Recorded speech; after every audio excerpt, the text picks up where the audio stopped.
Up next is Charles Marohn, the president and co-founder of Strong Towns. Strong Towns is a nonprofit based in Minnesota. Thank you for coming from Minnesota. And it advocates a model of growth with financial resilience in mind. Charles is an engineer and a planner, as well as the author of Thoughts on Building Strong Towns. And I'll turn it over to you, Charles. Thank you so much. Thank you.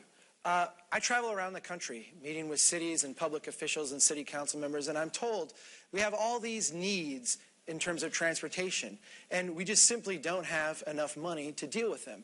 We have all these things that we need to be doing. We've got new people coming into our cities who are asking for different types of things, and we just don't have the money to deal with it. We have all this stuff that we want to do that a generation ago we weren't really talking seriously about doing, and there just isn't enough money to do it. Obviously, what we need is more money, right? And if you go and you poll mayors across this country, they'll say, well, we really need more money to solve these problems.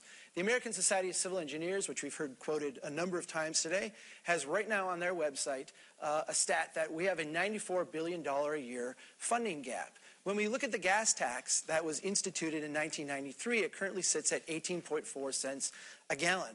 There's an idea out there that if we just indexed it to inflation, we could start to deal with this gap. That would bring us up to 29.7 cents a gallon. If instead we had indexed it to growth from 1993, that would bring us to 30.1 cents. And if we indexed it to actual traffic growth, like the amount that people are driving now more today, that would put us at 23.8. Unfortunately, when you look at that American Society of Civil Engineers number, we need a gas tax of 78 cents a gallon to meet that gap. That's a static analysis. It assumes that the more we raise it, people continue to drive. When you do a dynamic analysis and realize that people will drive less when the price goes up, you wind up in a situation where the dog chases its tail. If we don't have the money, what do we do? If we don't have the money and can't get the money, what do we do? When we set out to build the interstate highway system, it was a grand vision. Any of you that have ever driven across Nebraska realize the hubris involved in that plan. We finished building that by the early 1980s. But because it worked so well in creating jobs and growth and economic development, we continued to build more and more and more. This is the federal system as it sits today. This is the 55,000 miles of highway, not the 4 million that was quoted earlier, that includes the state and the regional and the local. The American Society of Civil Engineers, again, came out with a report a few years back that said, we need to, if we don't properly invest in our transportation infrastructure, families and businesses are going to lose $1 trillion between now and 2020. In order to properly invest, the American Society of Civil Engineers says we need to spend $2.2 trillion during that same period of time. Between now and 2040, the American Society of Civil Engineers said if we don't invest adequately in transportation, our GDP growth will be depressed, and that will cost the federal government $540 billion of tax revenue.